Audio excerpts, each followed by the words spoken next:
తుడచిన యేసయ్యకే ఆరాధనా ఆరాధనా నా కన్నుల కన్నీరు తుడచిన యేసయ్యకే ఆరాధనా ఆరాధనా ఆరాధనా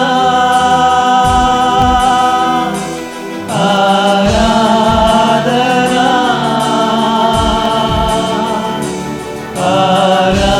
ఆరాధనా యేసయ్యా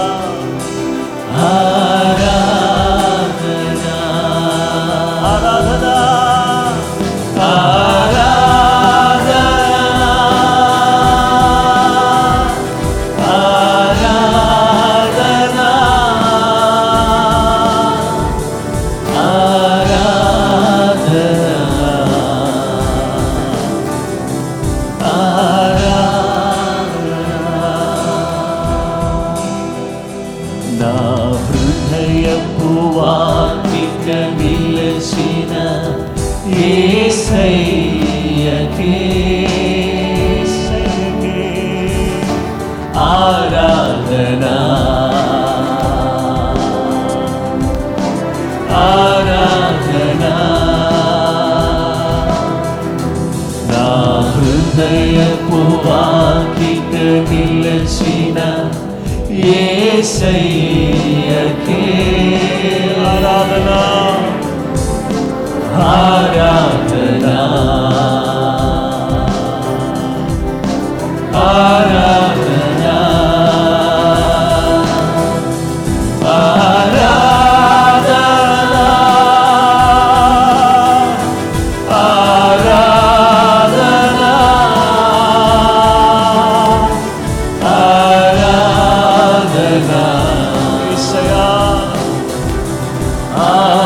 ఆరాధనా హృదయపూర్వకంగా బిగ్గరగా ఆరాధనా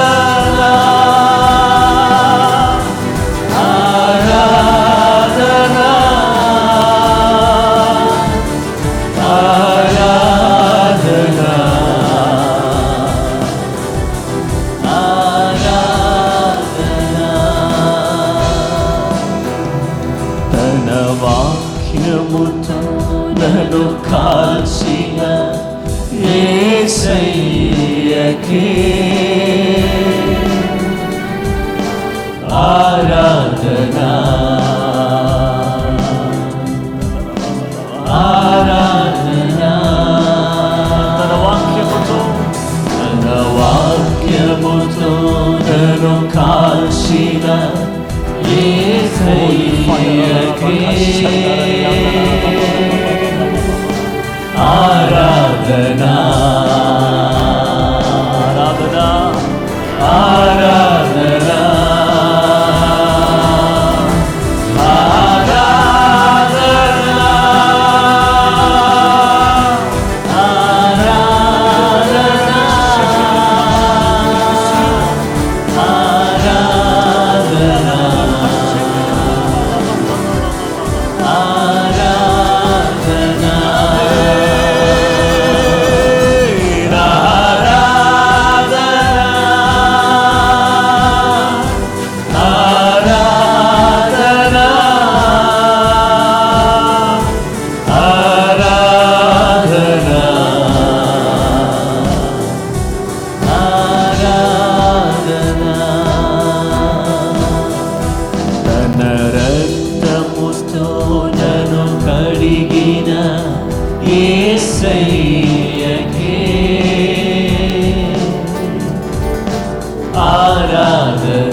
ఒక్కసారిగా హృదయపూర్వకంగా మన చేతులెత్తి నా కన్నుల కన్నీరు తుడిచిన యేసయ్యకే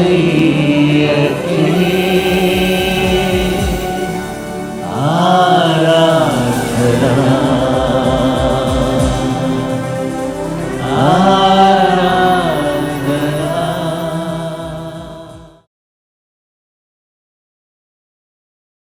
క్రీస్తునందు ప్రియమైన సహోదరి సహోదరులారా, ప్రభువైన యేసుక్రీస్తు నామములో మీకు అందరికీ శుభములు, వందనాలు తెలియజేస్తున్నాను. ఈ ఉదయకాలం మిమ్మల్ని అందరినీ ప్రేమతో ప్రార్థనా పోరాటానికి ఆహ్వానిస్తున్నాను. దయగల దేవుడు, ప్రేమగల దేవుడు మనకు అనుగ్రహించిన ఈ చక్కటి ఉదయకాలాన్ని బట్టి దేవునికి స్తోత్రం. మీరందరూ బాగున్నారా? ఆనందంగా, ఆరోగ్యంగా, ఆశీర్వాదకరంగా మీరు ఉండాలని నేను కోరుతున్నాను. అది నా ప్రార్థన, నా కోరిక అయినది. అలాగే ఇంతవరకు దేవుని ఆరాధించే చక్కటి భాగ్యాన్ని దేవుడు మనకిచ్చాడు. మనకిచ్చిన వర్షిప్ టీంను బట్టి దేవునికి స్తోత్రం. ప్రతి నిత్యము కూడా ఈ ఆరాధన, ఈ స్తుతి గీతాలతో మన ఇల్లు మారుమ్రోగేటటువంటి అవకాశం దేవుడిస్తున్నాడు. కొంతమంది టీవీలో ఇది పెట్టి చక్కగా స్పీకర్స్ దానికి యాడ్ చేసి మంచి అద్భుతమైన ఆరాధనలో పాలుపొంపులు పొందుతున్నారు. కొంతమంది మొబైల్ ఫోన్లోనే చూసుకుంటూ మొబైల్ చూస్తూ వాళ్ళు ఆనందిస్తున్నారు. సంతోషం. మీరు ఎక్కడున్నా మీరు ఆనందంగా, సంతోషంగా దేవుని యొక్క సన్నిధిలో ఆరాధించాలని కోరుతున్నాను. అయితే ఈ సమయంలో దేవుని బిడ్డలమైనటువంటి మనం అందరం కూడా మరొక అద్భుతమైన అంశం ఈరోజు మనం ధ్యానం చేయబోతున్నాం. పరిశుద్ధపరచు అగ్ని, ప్యూరిఫైయింగ్ ఫైర్ అనే అంశాన్ని గురించి దేవుని వాక్యాన్ని మనం వినబోతున్నాం. అపోస్తలుడైన పేతురు రాసిన మొదటి పత్రిక 1వ అధ్యాయం 7వ వచనం. నశించిపోవు సువర్ణము అగ్ని పరీక్ష వలన పరిశుద్ధపరచబడుచున్నది కదా, దానికంటే అమూల్యమైన మీ విశ్వాసము ఈ శోధనల చేత పరీక్షకు నిలిచినదై యేసుక్రీస్తు ప్రత్యక్షమైనప్పుడు మీకు మెప్పును, మహిమయు, ఘనతయు కలుగుటకు కారణమగును. 1 Peter chapter 1 verse 7.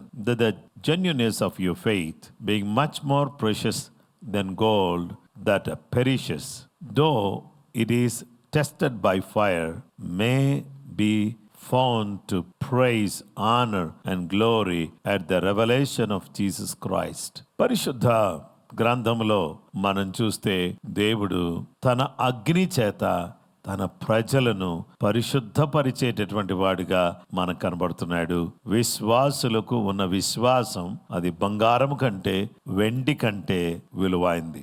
అందుకే దానికి అగ్ని పరీక్ష, అగ్ని ద్వారా దాన్ని పరీక్షిస్తూ అది ఉన్నతమైనటువంటిదిగా మారాలని ప్రభు ప్రత్యక్షమైనప్పుడు మీకు మెప్పు, మహిమ, ఘనత కలగటానికి కారణంగా ఉండాలని దేవుడు కోరి ఈ విషయాలు మనకు తెలియపరుస్తున్నాడు. ఈరోజు మన ధ్యానములో మొదటి విషయం మై పీపుల్, నా ప్రజలు అనే ఈ విషయాన్ని మరొకసారి జ్ఞాపకం చేసుకుందాం. జకర్యా గ్రంథం 13వ అధ్యాయం 9వ వచనం. ఆ 3వ భాగమును నేను అగ్నిలో నుండి వెండిని తీసి శుద్ధపరిచినట్లు శుద్ధపరచును, బంగారమును శోధించినట్లు వారిని శోధింతును. వారు నా నామమును బట్టి మొరపెట్టగా నేను వారి మొరను ఆలకింతును. వీరు నా జనులని నేను చెప్పుదును, యెహోవా మా దేవుడని వారు చెప్పుదురు. దేవుని వాక్యాన్ని మనం చూస్తే నేను అగ్నిలో నుండి వెండిని తీసి శుద్ధపరిచినట్లు, బంగారమును శోధించినట్లు వారిని శోధిస్తాను. వెండిని శుద్ధి చేసినట్లు నేను శుద్ధి చేస్తాను, బంగారాన్ని శోధించినట్లు నేను దాన్ని శోధిస్తాను. వారు నా నామమును బట్టి మొరపెడతారు. ఈ వెండిని శుద్ధి చేసినట్లు, బంగారాన్ని శోధించినట్లు నా ప్రజలను నేను అలా చేస్తాను. ఎందుకంటే వారు నా నామమును బట్టి మొరపెట్టగా నేను వారి మొర ఆలకిస్తాను. వాళ్ళు నా నామములో ఏం చేస్తున్నారంటే మొరపెడుతున్నారు. ఎప్పుడైతే వాళ్ళు నా నామములో మొరపెడుతున్నారో నేనేం చేస్తున్నానంటే వారి మొరను ఆలకించి, వారి మొరను నేను విని, వారి జీవితంలో నేను గొప్ప కార్యాలు చేయడానికి ఇష్టపడుతున్నాను. ఎందుకంటే వీరు నా జనులని నేను చెప్పుదును. ఎప్పుడు చెప్తాడు? అగ్ని ద్వారా వెండిని శుద్ధి చేసినట్లు, బంగారాన్ని శుద్ధి చేసినట్లు, శుద్ధీకరించిన తర్వాత వారు ప్రార్థన చేస్తే వారి ప్రార్థన విని అప్పుడు నేనేం చెప్తానంటే వీళ్ళు నా జనులు అని చెప్తాను. ఆ తర్వాత వాళ్ళు ఏం చెప్తారో తెలుసా? వాళ్ళు కూడా యెహోవాయే మా దేవుడు అని చెప్పేసి అని అంటారు. దేవుని వాక్యాన్ని మనం చూస్తే దేవుడు తన ప్రజలను ఏం చేస్తాడంటే యెషయా గ్రంథం 48:10 ప్రకారంగా నేను నిన్ను పుటమ వేసితిని, వెండిని వేసినట్లు కాదు, ఇబ్బంది కొలిమిలో నిన్ను పరీక్షించితిని. ఏదో వెండిని వేసినట్టు కొలిమిలో వేస్తాను కాదు, బంగారం వేసినట్టు ఆ కొలిమిలో వేస్తానని కాదు, ఇబ్బంది అనే కొలిమి. ఈ ఇబ్బంది అనే కొలిమిలో పెట్టి నేనేం చేస్తానో తెలుసా? దేవుని బిడ్డలారా, I have tested you in the furnace of affliction. ఈ యొక్క కష్టాలు, సమస్యలు, ఇరుకులు, ఇబ్బందులు, శోధనలు అనే వాటిని తిరస్కారం, rejection. I'm testing you my daughter. నా కుమార్తె, నిన్ను నేను పరీక్షిస్తున్నాను. నా కుమారుడా, నిన్ను పరీక్షిస్తున్నాను. నా సహోదరి, నేను నిన్ను పరీక్షిస్తున్నాను అని చెప్పేసి దేవుడు అంటున్నాడు. ఇబ్బంది అనే కొలిమిలో పెట్టి దేవుడు పరీక్షిస్తా ఉన్నాడు. ద్వితీయోపదేశకాండం 4:20 యెహోవా మిమ్మల్ని చెరపట్టి నేడున్నట్లు మీరు తనకు స్వకీయ జనంగా ఉండుటకై ఐగుప్తు దేశములో నుండి ఆ ఇనప కొలిమిలో నుండి మిమ్మల్ని రప్పించెను. దేవుడు ఇబ్బంది కొలిమిలో నుండి, ఇనప కొలిమిలో నుండి దేవుడు ఏం చేశాడంటే ఇబ్బంది అనే కొలిమిలో పెట్టి ఐగుప్తు దేశంలో వెట్టి చాకిరీలు చేసి ఎన్నో రకాలైనటువంటి పనులు చేసి ఎన్నో రకాలైన ఇబ్బందులు, శోధనలు, బాధలు అనుభవిస్తూ ఉన్నటువంటి సమయంలో వాటన్నిట్లో నుంచి సర్వశక్తి గల దేవుడు, ప్రేమ గల దేవుడు, జాలి గల దేవుడు, అద్భుతాలు చేసే దేవుడు, ఆశ్చర్య కార్యాలు జరిగించే గొప్ప దేవుడు ఏం చేశాడంటే ఐగుప్తుల నుంచి ఇశ్రాయేలు ప్రజలను బయటకు తీసుకొచ్చాడు. అలాగనే మనల్ని ఇబ్బంది అనే కొలిమిలో నుంచి దేవుడు బయటికి తీసుకుని వచ్చేటటువంటి దేవుడుగా ఆయన మనకు కనబడుతున్నాడు. కనుక నా ప్రజలను బడినటువంటి మిమ్మలను మీరు బాగుండాలనేది కదా నేను కోరుకున్నది. ఇబ్బంది అనే కొలిమిలో పెట్టి మిమ్మలను శుద్ధి చేస్తున్నాను, మిమ్మలను పరిశుద్ధపరుస్తున్నాను, మిమ్మలను తయారు చేస్తున్నాను. మొదటి రాజుల గ్రంథం 8:51 వారు ఐగుప్తులో నుండి ఆ ఇనప కొలిమిలో నుండి నీవు రప్పించిన నీ జనులను నీ స్వాస్థ్యమునై ఉన్నారు. దేవుని బిడ్డలారా, ఆ ఇనప కొలిమిలో నుంచి నువ్వు తీసుకొచ్చావు కదా, వాళ్ళు ఎవరై ఉన్నారంటే నీ స్వాస్థ్యం. They are your inheritance. వాళ్ళు ఎవరు తెలుసా? నీ స్వాస్థ్యం. వాళ్ళు ఎవరు అంటే నీవు ఏర్పాటు చేసుకున్న స్వాస్థ్యం. కాబట్టి వాళ్ళ కొలిములో నుంచి, అరణ్యములో నుంచి నువ్వు వాళ్ళ బయటికి తీసుకొచ్చి వాళ్ళని రప్పించి వారు నీ స్వాస్థ్యమే ఉన్నారు. ఐగుప్తులో కాపాడిందెందుకు? వాళ్ళు నీ స్వాస్థ్యం కాబట్టి. అలాగే ఈరోజు అరణ్యములో కాపాడిందెందుకు? వారు నీ స్వాస్థ్యం కాబట్టి. వారికి వాగ్దాన భూమి ఇచ్చిందెందుకు? నీ స్వాస్థ్యం కాబట్టి. ఈరోజు మనము ఆయన ప్రజలముగా, ఆయన స్వాస్థ్యాన్ని అనుభవించేవారిగా మనం ఎలా ఉండగలము అనే విషయాన్ని మనం చూద్దాం. ఇర్మియా గ్రంథం 11:4 ఐగుప్తు దేశములో నుండి ఆ ఇనప కొలిమిలో నుండి నేను పితరులను రప్పించిన దినమున నేను ఈ ఆజ్ఞ ఇచ్చితిని. నేడున్నట్టుగా పాలు తేనెలు ప్రవహించు దేశమును మీ పితరులకు ఇచ్చేదనని వారితో నేను చేసిన ప్రమాణమును నేను నెరవేర్చినట్లు మీరు నా వాక్యము విని నేను మీకు ఆజ్ఞాపించు విధులన్నిటిని బట్టి ఈ నిబంధన వాక్యములను అనుసరించిన ఎడల మీరు నాకు జనులయ్యుందురు, నేను మీకు దేవుడనయ్యుందును. దేవుడు ఇనప కొలిమిలో నుంచి తన ప్రజలను బయటికి తీసుకొచ్చాడు. పాలు తేనెలు ప్రవహించే దేశానికి నేను తీసుకుని వెళతాను అని చెప్పాను. అందియుగాక మీరు నా నిబంధనను అనుసరిస్తే, నా మాటలు మీరు గైకొంటే నాకు స్వకీయ జనముగాను, నా స్వాస్థ్యముగాను, నా సొత్తుగాను మీరుంటారు. శోధనలు, కష్టాలు, తిరస్కారం, సమస్యలు అనేవి దేవుని ప్రజలకు కొత్త కాదండి. దేవుని ప్రజలు ఎప్పుడు కూడా వెళ్లే మార్గం అదే. ఆ కొలిమిలోంచి దేవుడు బయటికి తీసుకొచ్చి వారిని తన ప్రజలుగా చేసుకుని, తన స్వాస్థ్యంగా చేసుకుని, తాను వాగ్దానం చేసిన భూమిలోకి నడిపించాలనేది దేవుని కోరిక. ఈరోజు పరిశుద్ధపరచు అగ్నిలో ఆయన ప్రజలు పరిశుద్ధపరచబడిన వారై ప్రభు యొక్క దివ్యమైన రాజ్యానికి వారసులు కావాలని నేను కోరుతున్నాను. అలాగు తన కృప, తన సహాయం ప్రభు మనకు దయచేయును గాక. ప్రార్థన చేసుకుందాం. మహోన్నతుడైన మా తండ్రి యేసు ప్రభువా, అనేక రకాలైనటువంటి శోధనలు, ఇనప కొలిమి వెండిని నిర్మలముగా చేసినట్టుగా, బంగారమును శోధించినట్లుగా, ఇనప కొలిమి లాంటి కొలిమిలో నీ ప్రజలైన మమ్ములను పెట్టి మమ్మల్ని సరిచేసి నీ కృప మాకు దయచేస్తూ ఉన్నందుకు నీకు స్తోత్రం.